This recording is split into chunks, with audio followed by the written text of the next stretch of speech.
What kind of an academic doesn't know how to contact the U.S. Senate to give it information about a Supreme Court nominee?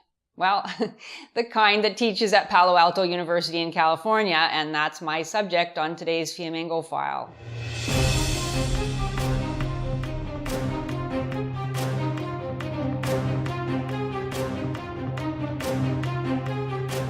I'm Janice Fiamingo of the University of Ottawa. Like many people, I was astounded when I first saw Christine Blasey Ford testifying against Judge Brett Kavanaugh. So this was the Democrat ace in the hole, a flimsy, uncorroborated 36-year-old tale by a woman whose most common answer to questions was, "I don't remember." A story about a girl who sometime in the 1980s went to a party but can't say where the party was or how she got there or how she got home. A story denied under oath by the other people named, notably by the lifelong friend who supposedly accompanied Blasey Ford and presumably might have noticed and remembered when her friend disappeared upstairs for a lot longer than it takes to use the bathroom and then went off into the night, never to return. Hillary Clinton has claimed recently in an interview that she found it very convincing that Ford said, "I don't remember that, but I do remember this." Only in a feminist universe could a story be said to be believable because much of it is a tearful blank. And by the way, if Christine Blasey Ford had merely looked at the Facebook page of her own Palo Alto University, she would have found a link enabling her to contact her senator, which was what she claimed she didn't know how to do. Now, even putting aside the inconsistencies and holes in Ford's story, I was shocked by the woman herself, by her whole demeanor.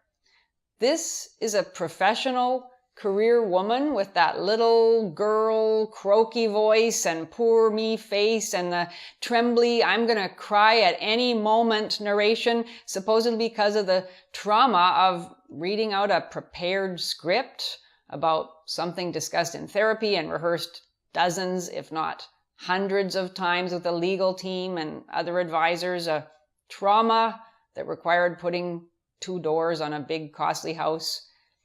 Yes, this is the elite professional woman that feminism has created after 50 years of nonstop grievance mongering. She's hard as nails underneath, more than willing to destroy a man's life and family with a story she must know can't be verified, and playing to the hilt the fragile survivor, the victim of a trauma that cuts in and out conveniently, excusing memory lapses and delaying the Senate hearings, but never interfering with a successful and privileged life. Hillary Clinton echoed the most common defense of Blasey Ford's credibility when she said, quote, "You have to ask yourself, why would anybody put themselves through this if they didn't believe that they had important information to convey to the Senate?" End quote. Well, who does Clinton think she's kidding? In Blasey Ford's world, there could be nothing more heroic than what she's doing, and she will be applauded and rewarded for it for the rest of her life. Blasey Ford's academic milieu is that of Palo Alto University, an elite private institution in a Democrat stronghold, Santa Clara County, that went 73% for Hillary in the last election. The cost for an undergraduate Bachelor of Science degree at Palo Alto U, which specializes in psychology, is nearly $23,000 per year. Every study done of the political leanings of university faculty shows that the faculty lean heavily left-wing and are becoming more so every year. But Palo Alto U wears its leftist social justice activism on its sleeve to an extraordinary degree. Its official Twitter and Facebook pages have both recently promoted an article recommending that psychology students get involved in good causes, such as the Women's March, and explicitly encouraging professors to mobilize their students in activism. On the Palo Alto U official website, the university's statement of core values places social justice first, before, quote, high-quality scientific research. That ranks only third. That says it all, in my opinion. Scientific research matters significantly less than affirmative action hiring and admission protocols. One of the university's 2 main undergraduate programs is called a Bachelor of Science in Psychology and Social Action, which states that the degree, quote, prepares students as agents of change in society, end quote. It's all SJW all the time at Palo Alto U.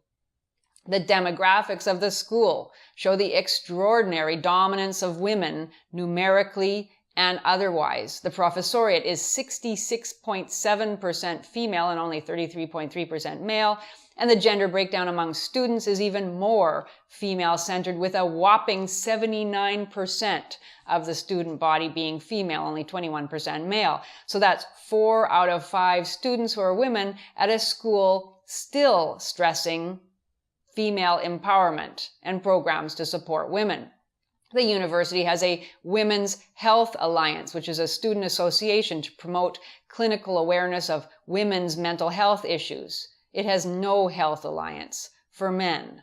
The majority of the research groups that are ongoing at the university focus on empowering girls and women to resist violence, to train in self-defense, to bridge from high school to college, to counter depression. While some of the research groups listed do not exclude male patients from consideration, none that I could find focus specifically on the psychological health of men and boys. The president of the university, a woman, has addressed the Leadership Institute for Women in Psychology, which is an institute whose goal is to, quote, prepare, support, and empower women psychologists as leaders, end quote. There's no mention anywhere on the website or any of its associated web links about preparing, supporting, and empowering male psychologists as leaders. Now, there's nothing surprising about any of this. Of course, it's completely typical. But the consistent unpersoning of male human beings is notable, reflecting and reinforcing a worldview in which men's lives matter less than women or matter not at all. And this is the blinkered one-party milieu of Palo Alto University, and Blasey Ford's testimony, short on verifiable fact and long on feminist victim rhetoric in the service of a partisan agenda, might be the perfect expression of the Palo Alto worldview. In her safe environment, Christine Blasey Ford will almost never have to encounter a view contrary to the female victim glorifying culture that has been fostered over decades by feminist activists. According to the feminist paradigm, Ford has reached the pinnacle of achievement, smearing a powerful conservative man with nothing more than her trembling voice and, of course, her knowledge of trauma theory, which is also a main focus of Palo Alto University. And can we stop pretending that this is some kind of horrible ordeal for Ford? She has already received a proclamation from the Palo Alto City Council and its female mayor for her alleged courage in testifying against Kavanaugh and for inspiring other self-proclaimed victims of sexual assault to come forward.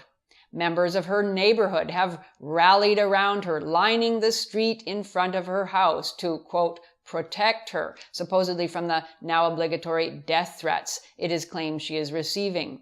One resident of Ford's Tony neighborhood emphasized that Ford is a symbol for female sexual assault survivors everywhere. She said, quote, I'm here today for all my friends who are too re-traumatized to come, who say, I can't go through this again. They can barely get out of bed because it puts them right back where they were 25 or 30 years ago, end quote.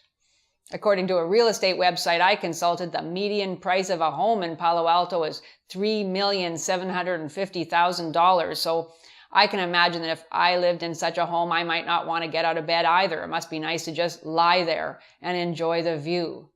As of 6 days ago, GoFundMe campaigns to raise money for Ford's security costs had already reportedly topped $700,000. So Christine Blasey Ford has made history as a woman who single-handedly stood up against the Trumpian takeover of the Supreme Court. One can only imagine the lifelong personal satisfaction and elite adulation this will bring. So let's not wonder anymore why she would put herself through it. And remember, there are many more like her now and in the making at universities all across the country. It's doubtful if presumption of innocence and the rule of law can survive them. Thank you for watching. If you enjoyed this video, please support us on Patreon. If even half of our subscribers gave us $1 per month, we'd be well on our way to creating more and better content. And don't forget to subscribe to us on Studio Brule.